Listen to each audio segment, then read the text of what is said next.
Biggest लूझर मनसे असेल हे माझं बाकीत खरं ठरलं असं म्हणत मुख्यमंत्री देवेंद्र फडणवीसांनी राज ठाकरेंना टोला लगावलाय। युतीचा फायदा नाही, फक्त उद्धव ठाकरेंना फायदा झाल्याचं म्हणत त्यांनी उद्धव ठाकरेंनाही टोला लगावलाय।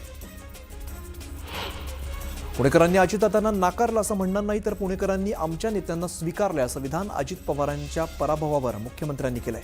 पुण्यातील विजयाबाबत त्यांनी आनंद व्यक्त केलाय। देवाच्या मनात असेल तर आपला महापौर होईल असा आशावाद उद्धव ठाकरेंनी व्यक्त केला। भाजपला कागदावरची शिवसेना संपवता आली नाही, संपवता आली, जमिनीवरची शिवसेना संपवता येणार नाही असा टोला ठाकरेंनी लगावलाय। भाजपनं अनेक खेळी केल्या, मात्र या सर्व खेळाला उत्तर देऊन जे काही यश शिवशक्तीने मिळवलं त्या निकालाने सत्ताधारी पक्षाला घाम फोडला असं म्हणत उद्धव ठाकरेंनी भाजप आणि शिंदेच्या शिवसेनेला टोला लगावलाय।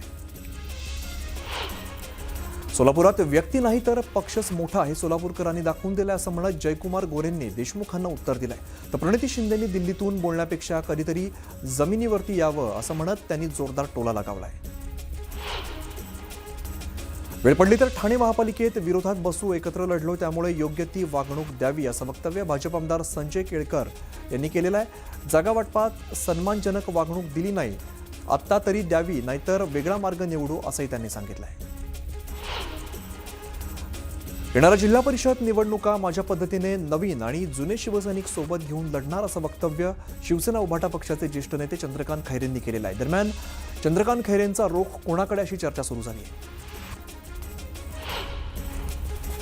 मनसेच्या नगरसेवकांनी राज ठाकरेंची भेट घेतलेली आहे। यावेळेला शर्मिला ठाकरेंनी राजू पाटलांचं कौतुक केलेलं आहे। विजय उमेदवारांचं शर्मिला ठाकरेंनी औक्षण केलंय।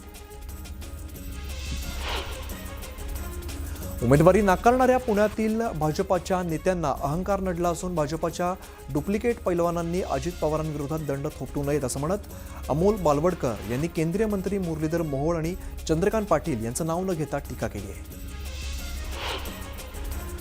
राज्यातील अनेक महापालिकांमध्ये एमआयएमचा करिश्मा पाहायला मिळालेला आहे। दरम्यान आपलं वर्तन चांगलं ठेवा अशी ताकीद असदुद्दीन ओवैसी यांनी दिलेली आहे। तर महापालिकेत युती आघाडीचा निर्णय पक्षाशी चर्चा करून घेण्याच्या सूचना देखील त्यांनी पदाधिकाऱ्यांना दिल्या।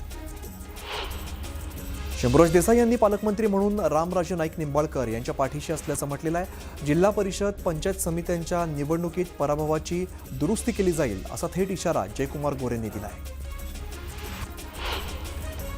पुणे जिल्हा परिषद निवडणुकीसाठी भाजपाने स्वबळाचा नारा दिलाय। मुरलीधर मोहोळ चंद्रकांत पाटलांच्या उपस्थितीत झालेल्या बैठकीत स्वबळावरती लढण्याबाबत चर्चा झाली।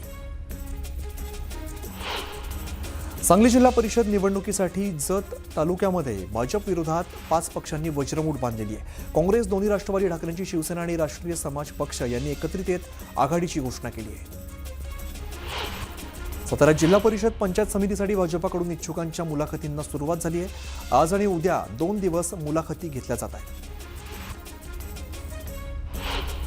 महापालिका निवडणुकीचा निकाल लागल्यानंतर भाजपने आता जिल्हा परिषद निवडणुकीची तयारी सुरू केली आहे। परभणी शहरातील वसमत इथल्या भाजप कार्यालयात जिल्हा परिषदेसाठी इच्छुक उमेदवारांच्या मुलाखती घेतल्या जात आहेत। परभणी शहर महापालिकेमध्ये भाजपाला म्हणावं तसं यश मिळालेलं नाही आणि त्यामुळेच आता भाजप ग्रामीण भागामध्ये जिल्हा परिषदेच्या माध्यमातून जास्तीत जास्त जागांवर निवडणुका लढवण्याची तयारी करत आहे।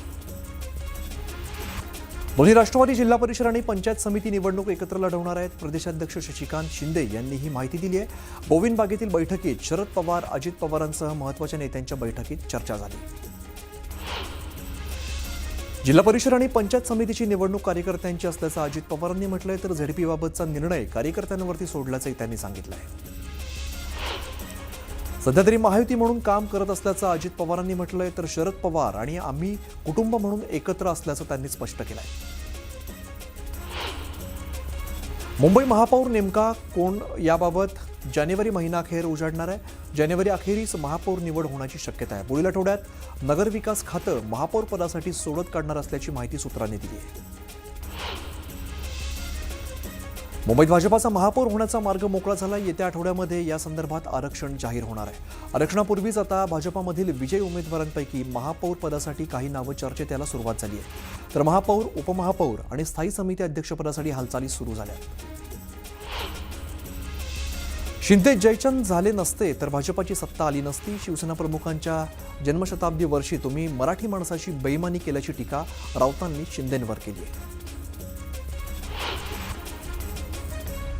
मनपा निवडणूक निकालानंतर मातोश्री बाहेर मुख्यमंत्री देवेंद्र फडणवीसांचे बॅनर झळकलेत. राज्यभरातील मनपा निवडणुकीत भाजपानं दणदणीत यश मिळवलंय. यानंतर आता मातोश्री बाहेर बॅनर झळकलेले आहेत. महाराष्ट्राचा एकमेव धुरंधर आपले देवेंद्र असा उल्लेख या बॅनर्सवरती बघायला मिळतो. प्रतिकूल परिस्थितीमध्ये ठाकरे बंधूंनी 71 जागा जिंकल्याचं राऊतांनी म्हटलेलं आहे. तर आम्हाला सोडून गेलेले सर्व उमेदवार पराभूत झाल्याचंही त्यांनी सांगितलं आहे. ठाकरेंचे विजयी उमेदवारांनी मातोश्रीवरती उद्धव ठाकरेंची भेट घेतली. उद्धव ठाकरेंनी नवनिर्वाचित नगरसेवकांचं अभिनंदन केलं आहे.